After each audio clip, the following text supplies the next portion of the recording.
Hello everyone, welcome back to my channel. ನಾನು ನಿಮ್ಮ ಪ್ರೀತಿ ಅಶ್ವಿನಿ ಮಂಜುನಾಥ್. ಹೇಗಿದ್ದೀರಾ ಎಲ್ಲರೂ? ಐ ಹೋಪ್ ಚೆನ್ನಾಗಿದ್ದೀರಾ ಅಂತ ಭಾವಿಸ್ತಾ ಇದ್ದೀನಿ. ನಾನು ಕೂಡ ಚೆನ್ನಾಗಿದ್ದೇನೆ. ಇವತ್ತಿನ ವಿಡಿಯೋದಲ್ಲಿ ನಾನು ನಿಮಗೆ ನ್ಯಾಚುರಲ್ಲಾಗಿ ಮನೆಯ ಸುತ್ತಮುತ್ತ ಸಿಗುವಂತಹ ಹೂಗಳು ಹಾಗೆ ಎಲೆಗಳನ್ನು ಬಳಸ್ಕೊಂಡು, ಹಾಗೆ ಮನೆ ಒಳಗಡೆ ಇರುವಂತಹ ಇಂಗ್ರೀಡಿಯೆಂಟ್ಸ್ ಕೂಡ ಬಳಸ್ಕೊಂಡು ಹೇಗೆ ನಾವು ನ್ಯಾಚುರಲಾಗಿ ಹೇರ್ ಕಂಡೀಷ್ನರ್ ಮತ್ತು ಇದರಲ್ಲಿ ಎರಡು ಬೆನಿಫಿಟ್ಸ್ ಇರುತ್ತೆ. ಒಂದು, ಹೇರ್ ಕಂಡೀಷ್ನರ್ ಆಗಿ ವರ್ಕ್ ಆಗುತ್ತೆ ಈ ಒಂದು ಹೋಮ್ ರೆಮಿಡಿ. ಮತ್ತು ಇನ್ನೊಂದು ಏನಪ್ಪ ಅಂತಂದರೆ ಹೇರ್ ಗ್ರೋತ್ ಆಗಲಿಕ್ಕೂ ಕೂಡ, ಲಾಂಗ್ ಹೇರ್ ಆಗಲಿಕ್ಕೂ ಕೂಡ ತುಂಬಾ ಹೆಲ್ಪ್ ಆಗುತ್ತೆ ಈ ಒಂದು ಪೇಸ್ಟ್ ಅಂತಲೇ ಹೇಳ್ಬೋದು. ನಾನಿವತ್ತು ಹೇರ್ ಪ್ಯಾಕ್ನ ರೆಡಿ ಮಾಡ್ತಾಯಿದ್ದೀನಿ. ಬನ್ನಿ ಫ್ರೆಂಡ್ಸ್, ಹೇಗೆ ಮಾಡೋದು ಅಂತ ನೋಡೋಣ. ಹಾಗೆ ಏನೆಲ್ಲ ಬೇಕು ಅಂತ ಹೇಳ್ತೀನಿ. ಅದಕ್ಕೂ ಮುಂಚೆ ನೀವು ನನ್ನ ಚಾನಲನ್ನು ಸಬ್ಸ್ಕ್ರೈಬ್ ಮಾಡ್ಕೊಳ್ಳಿ, ಹಾಗೆ ಬೆಲ್ ಐಕಾನ್ ಪ್ರೆಸ್ ಮಾಡಿ, ವಿಡಿಯೋಗೊಂದು ಲೈಕ್ ಕೊಡಿ, ಹಾಗೆ ಶೇರ್ ಕೂಡ ಮಾಡಿ ಅಂತ ಹೇಳ್ತಾ ಇವತ್ತಿನ ವಿಡಿಯೋನ ಸ್ಟಾರ್ಟ್ ಮಾಡ್ತಾ ಇದ್ದೀನಿ.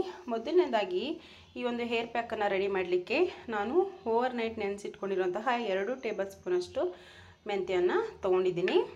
ಹಾಗೆ ನಿಮಗೆ ಈ ಥರ ನ್ಯಾಚುರಲ್ ಆಗಿ ಅಂದರೆ ಫ್ರೆಶ್ಶು ಸಿಗಲಿಲ್ಲ ಅಂದರೆ ಅಲೋವೆರಾ ಜೆಲ್ಲು ಮಾಮೂಲಿ ಮೆಡಿಕಲ್ ಶಾಪಲ್ಲಿ ಸಿಗುತ್ತೆ, ಆ ಥರ ತೊಗೊಂಡು ಹಾಕ್ಕೊಳ್ಳಿ. ಬಟ್ ಫ್ರೆಶ್ ಬೆಸ್ಟ್ ಅಂತಲೇ ಹೇಳ್ಬೋದು, ತುಂಬ ಯೂಸ್ ಆಗುತ್ತೆ. ಹಾಗೆ ಇದು ಬಂದು ದಾಸವಾಳ, ಕೆಂಪು ದಾಸವಾಳ.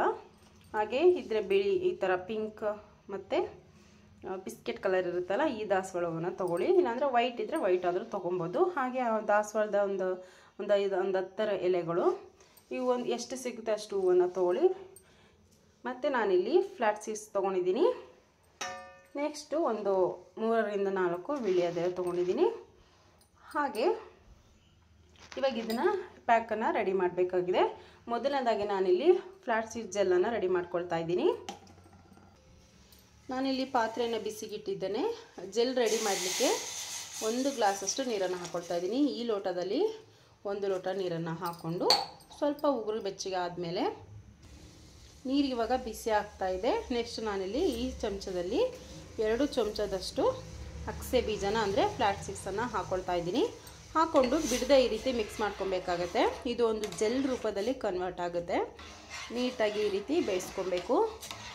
ನಾನು ನಿಮಗೆ ಯಾವ ರೀತಿ ಜೆಲ್ ಆಗುತ್ತೆ ಅಂತ ನಾನು ನಿಮಗೆ ತೋರಿಸ್ಕೊಡ್ತೀನಿ. ಇದೇ ರೀತಿ ನೀಟಾಗಿ ಬೇಯಿಸ್ಕೊಬೇಕಾಗತ್ತೆ. ಬರೀ ಈ ಜೆಲ್ ಮತ್ತು ಜೊತೆಯಲ್ಲಿ ಕೊಬ್ಬರಿ ಎಣ್ಣೆನ ಮಿಕ್ಸ್ ಮಾಡಿ ಹಾಕಿದ್ರೂ ಕೂಡ ಹೇರು ತುಂಬ ತಿನ್ನಾಗಿರುತ್ತೆ. ಹಾಗೆ ಕೂದಲು ಉದುರುವಿಕೆ ಕಡಿಮೆ ಆಗುತ್ತೆ. ಮತ್ತು ಹೇರ್ ರೂಟ್ಸ್ಗಳು ಬರೋದಕ್ಕೂ ತುಂಬ ಸಹಾಯ ಆಗುತ್ತೆ ಅಂತಲೇ ಹೇಳ್ಬೋದು. ತುಂಬ ಏರ್ ಕಂಡೀಷ್ನರ್ ವರ್ಕಿಂಗ್ ತುಂಬಾ ಚೆನ್ನಾಗಿರುತ್ತೆ. ಹೇರು ಸಾಫ್ಟಾಗಿ ಸಿಲ್ಕಿಯಾಗಿರುತ್ತೆ ಹೇರು ಅಂತಲೇ ಹೇಳ್ಬೋದು. ನೀಟಾಗಿ ಇದನ್ನು ಚೆನ್ನಾಗಿ ತಿರುಗಿಸ್ಕೊಬೇಕಾಗುತ್ತೆ. ಇದೇ ರೀತಿ ತಿರುಗಿಸ್ಕೊಂಡು, ನಿಮಗೆ ದಿನಸಿ ಅಂಗಡಿಗಳಲ್ಲಿ ಸಿಗುತ್ತೆ ಈ ಒಂದು ಅಗಸೆ ಬೀಜ, ಏನು ನಾವು ಫ್ಲ್ಯಾಟ್ ಸೀಡ್ಸ್ ಅಂತ ಏನು ಹೇಳ್ತೀವಿ, ಅದು ಸಿಗುತ್ತೆ ಅಂತಲೇ ಹೇಳ್ಬೋದು. ಆ ಜೆಲ್ ರೆಡಿ ಆಗೋಷ್ಟರಲ್ಲಿ ನಾನಿಲ್ಲಿ ಒಂದು ಪೇಸ್ಟ್ ರೆಡಿ ಮಾಡ್ಕೊಬೇಕಾಗತ್ತೆ. ಈ ಮೆಂತ್ಯಕಾಳು ಏನಪ್ಪ ಅಂತಂದರೆ, ಈ ನೀರನ್ನು ಕೂಡ ನಾನು ಬಳಸ್ಕೊಳ್ತಾ ಇದ್ದೀನಿ. ಮೆಂತ್ಯಕಾಳಲ್ಲಿ ತುಂಬಾ ಶೈನಿಂಗ್ ಬರುತ್ತೆ ಹೇರು, ಹಾಗೆ ಹೇರ್ ಗ್ರೋತ್ ಆಗಲಿಕ್ಕೂ ತುಂಬ ಸಹಾಯ ಆಗುತ್ತೆ. ಹಾಗೆ ಸಾಫ್ಟಾಗಿರುತ್ತೆ ಹೇರು ಇದನ್ನು ಹಾಕೋದ್ರಿಂದ.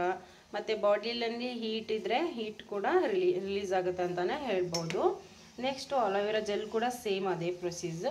ನೆಕ್ಸ್ಟ್ ಇದು ಎಲ್ಲ ಇಲ್ಲಿ ತೊಗೊಂಡಿರೋವಂಥದ್ದು ಅಷ್ಟೂ ಕಂಡೀಷ್ನರ್ ರೂಪದಲ್ಲೇ ವರ್ಕ್ ಆಗುತ್ತೆ. ನೋಡಿ, ಈ ಥರ ಇಲ್ಲಿ ನೋಡ್ತಾ ಇರ್ಬೋದು, ಜೆಲ್ ಥರ ಇರೋದ್ರಿಂದ ತುಂಬ ಚೆನ್ನಾಗಿ ಹೇರು ಸಾಫ್ಟಾಗಿ ಸಿಲ್ಕಿಯಾಗಿ, ಹಾಗೆ ಉದುರೋದು ಕಡಿಮೆ ಆಗುತ್ತೆ, ಡ್ಯಾಂಡ್ರಫ್ ಕೂಡ ಹೋಗುತ್ತೆ ಅಂತಲೇ ಹೇಳ್ಬೋದು.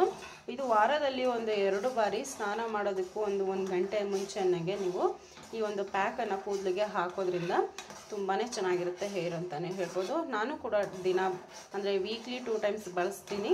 ಸೊ ನನ್ನ ಹೇರ್ ಕೂಡ ಗ್ರೋತ್ ಆಗಿ ಚೆನ್ನಾಗಿದೆ. ಏನಪ್ಪ ಅಂತ ಅಂದರೆ, ನಾನು ಹಾಕೋದ್ರಿಂದ ಸಹಾಯ ಆಗಲಿ ಬೇರೆಯವ್ರಿಗೂ ಅನ್ನೋ ಒಂದು ಉದ್ದೇಶಕ್ಕೋಸ್ಕರ ನಾನು ಈ ಒಂದು ವಿಡಿಯೋನ ಹಾಕ್ತಾಯಿದ್ದೀನಿ. ಮೊದಲನೇದಾಗಿ ನಾನಿಲ್ಲಿ ಮೆಂತ್ಯಕಾಳು ಮತ್ತು ನೀರು ಎರಡನ್ನೂ ಸೇರಿಸ್ಕೊಳ್ತಾ ಇದ್ದೀನಿ. ಫ್ರಿಜ್ಜರಲ್ಲಿ ಇಟ್ಕೊಂಡು 1 ವಾರ ಇಟ್ಕೊಂಡು ಇದನ್ನು ಬಳಸ್ಕೊಬಹುದು. ಅಂದರೆ ಫ್ರೆಶ್ ಆಗಿ ಮಾಡಿ ಹಾಕೋದೇ ಬೆಟರ್ ಅಂತ ನನ್ನ ಪ್ರಕಾರ ಅನಿಸುತ್ತೆ. ಹಾಗೆ ಎಲೆ ಮತ್ತು ಹೂವು ಎಲ್ಲ ಹಾಕ್ಕೊಳ್ತಾ ಇದ್ದೀನಿ. ನೆಕ್ಸ್ಟ್ ನಾನಿಲ್ಲಿ ಅಲೋವೆರಾ ಫ್ರೆಶ್ ಜೆಲ್ ತೊಗೊಂಡಿದ್ದೀನಿ, ಅದನ್ನು ಸಹ ಹಾಕ್ಕೊಳ್ತಾ ಇದ್ದೀನಿ. ನೋಡಿ ಪೇಸ್ಟ್ ಈ ಥರ ಆಗಿದೆ. ನಾನಿನ್ನು ಸ್ವಲ್ಪ ನೀರನ್ನು ಸೇರಿಸ್ಕೊಳ್ತಾ ಇದ್ದೀನಿ. ಒಂದು ಅರ್ಧ ಕಪ್ಪಷ್ಟು ನೀರನ್ನು ಹಾಕ್ಕೊಂಡು ಫೈನ್ ಪೇಸ್ಟನ್ನು ರೆಡಿ ಮಾಡ್ಕೊಬೇಕು. ಪೇಸ್ಟ್ ನೋಡ್ತಾ ಇರ್ಬೋದು, ನೈಸಾಗಿ ಪೇಸ್ಟ್ ಆಗಿದೆ. ಇದನ್ನು ಡೈರೆಕ್ಟಾಗಿ ಹಾಕೋ ಹಾಗಿಲ್ಲ, ಇದಕ್ಕೆ ಕೊಬ್ಬರಿ ಎಣ್ಣೆನ ಮಿಕ್ಸ್ ಮಾಡಿಕೊಂಡು ಹಾಕ್ಕೊಬೇಕಾಗುತ್ತೆ. ಇಲ್ಲಾಂದರೆ ನಿಮ್ಮ ಹತ್ರ ಆಲ್ಮಂಡ್ ಆಯಿಲ್ ಇದ್ರೂ ಕೂಡ ಮಿಕ್ಸ್ ಮಾಡ್ಕೊಂಡು ಹಾಕೊಬೋದು. ಡೈರೆಕ್ಟಾಗಿ ಹಾಕೋದ್ರಿಂದ ಏರ್ ವಾಶ್ ಮಾಡಲಿಕ್ಕೆ ಆಗೋದಿಲ್ಲ, ಸೊ ಅದಕ್ಕೋಸ್ಕರ. ನೋಡ್ತಾ ಇರ್ಬೋದು, ಇದು ಚೆನ್ನಾಗಿ ಬೆಂದಿದೆ, ಜೆಲ್ ರೂಪಕ್ಕೆ ಇದು ಕನ್ವರ್ಟ್ ಆಗಿದೆ. ನೀವು ನೋಡ್ತಾ ಇರ್ಬೋದು. ಇದನ್ನು ಈ ರೀತಿ ಟಚ್ ಮಾಡಿದ್ರೆ ಈ ರೀತಿ ಬರಬೇಕು, ಅಂಟಬೇಕು ಈ ರೀತಿ. ಆಗ ಒಂದು ಕನ್ಸಿಸ್ಟೆನ್ಸಿಯಲ್ಲಿ ಇದ್ದರೆ ಜೆಲ್ ರೆಡಿಯಾಗಿದೆ ಅಂತ ಅರ್ಥ. ಇದು ಬಿಸಿ ಇರಬೇಕಾದ್ರೇ ನಾವು ಸೋರಿಸ್ಕೊಬೇಕಾಗುತ್ತೆ. ಸ್ಟವನ್ನು ಆಫ್ ಮಾಡಿಕೊಂಡು ನಾನಿಲ್ಲಿ ಹಾಕ್ಕೊಳ್ತಾ ಇದ್ದೀನಿ. ಇದು ಆರಿದ ಮೇಲೆ ಇನ್ನೂ ಗಟ್ಟಿ ಆಗುತ್ತೆ.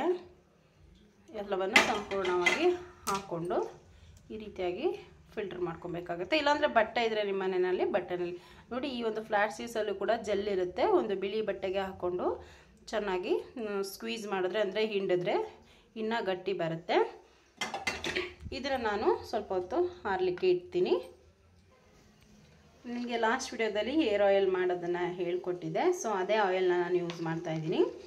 ನೀವು ನಾರ್ಮಲ್ ಕೊಬ್ಬರಿ ಎಣ್ಣೆ ಆದರೂ ಪರವಾಗಿಲ್ಲ. ನಾನು ಆವಾಗಲೇ ಹೇಳ್ದಂಗೆ ಬಜಾಜ್ ಆಲ್ಮಂಡ್ ಇರುತ್ತಲ್ಲ, ಪ್ಯೂರ್ ಆದರೂ ಸರಿ. ಆ ಟೈಮ್ನಲ್ಲಿ ನಾನು ನಿಮಗೆ ಲಾಸ್ಟ್ ವಿಡಿಯೋದಲ್ಲಿ ಹೇಳಿದ್ದೆ ಮನೆಯಲ್ಲೇ ಹೇಗೆ ಹೇರ್ ಆಯಿಲ್ನ ಬಳಸಿ ಮಾಡ್ಕೊಬೋದು ಅಂತ ಹೇಳಿ, ತುಂಬ ಚೆನ್ನಾಗಿರುತ್ತೆ ಅಂತ ಹೇಳಿ ನಿಮಗೊಂದು ವಿಡಿಯೋ ಹಾಕಿದ್ದೆ, ಹರ್ಬಲ್ ಹೇರ್ ಆಯಿಲ್ ಅಂತ ಹೇಳಿ, ಹೋಮ್ ಮೇಡ್.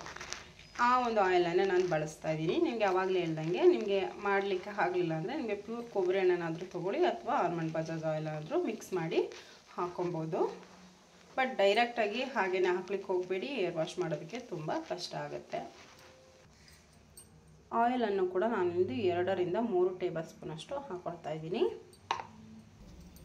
ಮತ್ತು ಇನ್ನೇನು ಅಂತ ಹೇಳೋದಾದರೆ, ನಾನಿಲ್ಲಿ ಫ್ಲ್ಯಾಕ್ಸಿಗೆ ನಾನು ಮೊದಲೇ ಒಂದು ಸಲ ಜೆಲ್ಲನ್ನು ಸೋರಿಸ್ಕೊಂಡಿದ್ದೆ. ಮತ್ತು ನಾನು ಇನ್ನೊಂದು ಅರ್ಧ ಗ್ಲಾಸನ್ನು ನೀರನ್ನು ಹಾಕ್ಕೊಂಡು ಇನ್ನೊಂದು ಸಲ ಜೆಲ್ ತಯಾರಿಸ್ಕೊಳ್ತಾ ಇದ್ದೀನಿ. ಅಂದರೆ ನೋಡ್ತಾ ಇರ್ಬೋದು ನೀವಿಲ್ಲಿ, ಒಂದೇ ಸಲ ಮಾಡಿ ಅದನ್ನು ಥ್ರೋ ಮಾಡಿಬಿಡ್ತಾರೆ. ದಯವಿಟ್ಟು ಆ ರೀತಿ ಮಾಡಲಿಕ್ಕೆ ಹೋಗಬೇಡಿ, ವೇಸ್ಟ್ ಆಗುತ್ತೆ. ಸೊ ಮತ್ತೆ ಇನ್ನೊಂದು ಸಲ ಬಾಯ್ಲ್ ಮಾಡಿದ್ರೆ ಈ ರೀತಿ ಜೆಲ್ ಮತ್ತೆ ಕೂಡ ನಮಗೆ ಸಿಗುತ್ತೆ ಅಂತಲೇ ಹೇಳ್ಬೋದು. ಇನ್ನೊಂದು ಸಲ ಇದನ್ನು ನೀಟಾಗಿ ಈ ರೀತಿಯಾಗಿ ತಿರುಗಿಸ್ಕೊಂಡು ನಾವು ಜೆಲ್ಗೆ ಕನ್ವರ್ಟ್ ಆಗೋ ತನಕ ನಾವು ಬೇಯಿಸ್ಕೊಬೇಕಾಗತ್ತೆ. ನೋಡ್ತಾ ಇರ್ಬೋದು ನೋಡಿ ಎಷ್ಟು ಚೆನ್ನಾಗಿದೆ ಅಂತ ಹೇಳಿ. ದಯವಿಟ್ಟು ಥ್ರೋ ಮಾಡಲಿಕ್ಕೆ ಹೋಗಬೇಡಿ, ಮತ್ತು ಇನ್ನೊಂದು ಸಲ ಬೇಯಿಸ್ಕೊಂಡು ಅದನ್ನು ಜೆಲ್ ರೂಪ ಕನ್ವರ್ಟ್ ಆಗುತ್ತೆ, ಸೋರಿಸ್ಕೊಂಡು ಯೂಸ್ ಮಾಡ್ಕೊಳ್ಳಿ ಅಂತ ಹೇಳ್ತಾ ಇದ್ದೀನಿ. ಇವಾಗ ಇದು ಜೆಲ್ ಥರ ಕಾಣಿಸ್ತಾ ಇದೆ, ನೋಡ್ತಾ ಇರ್ಬೋದು ನಿಮಗೆ. ನೋಡಿ ಎಷ್ಟು ಚೆನ್ನಾಗಿದೆ ಅಂತೇಳಿ. ಜೆಲ್ ತುಂಬಾ ಕ್ಲಿಯರ್ ಆಗಿದೆ.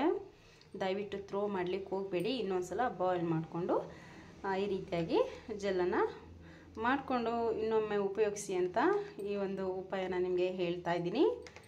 ನೆಕ್ಸ್ಟ್ ಇಲ್ಲಿ ಇವಾಗ ಇದು ಜೆಲ್ ಕಂಪ್ಲೀಟಾಗಿ ತಣ್ಣಗಾಗಿದೆ, ನೋಡ್ತಾ ಇರ್ಬೋದು.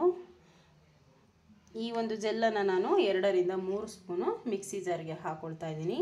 ಹಾಗೆ ಮಿಕ್ಸ್ ಮಾಡಲಿಕ್ಕೆ ಸ್ವಲ್ಪ ಟೈಮ್ ತೊಗೊಳುತ್ತೆ, ಅದಕ್ಕೆ ನಾನು ಮಿಕ್ಸಿ ಜಾರಲ್ಲಿ ಹಾಕ್ಕೊಂಡು ಒಂದು ಸಲ ಗ್ರೈಂಡ್ ಮಾಡಿಕೊಂಡ್ರೆ ನೀಟಾಗಿ ಗ್ರೈಂಡ್ ಆಗುತ್ತೆ. ಒಂದು 3 ರಿಂದ 4 ಟೇಬಲ್ ಸ್ಪೂನಷ್ಟು ಹಾಕ್ಕೊಳ್ತಾ ಇದ್ದೀನಿ. ಪೇಸ್ಟ್ ರೆಡಿಯಾಗಿದೆ, ನೋಡ್ತಾ ಇರ್ಬೋದು. ನೋಡಿ ಈ ಒಂದು ಕನ್ಸಿಸ್ಟೆನ್ಸಿಯಲ್ಲಿ ಇರಬೇಕು ಪೇಸ್ಟ್ ತುಂಬಾ ಚೆನ್ನಾಗಿರುತ್ತೆ. ನಿಮಗೆ ಇನ್ನೂ ಸ್ವಲ್ಪ ಬೇಕು ಅಂದರೆ ಆಯಿಲ್ ಹಾಕ್ಕೊಳ್ಳಿ, ಏನಿಲ್ಲ.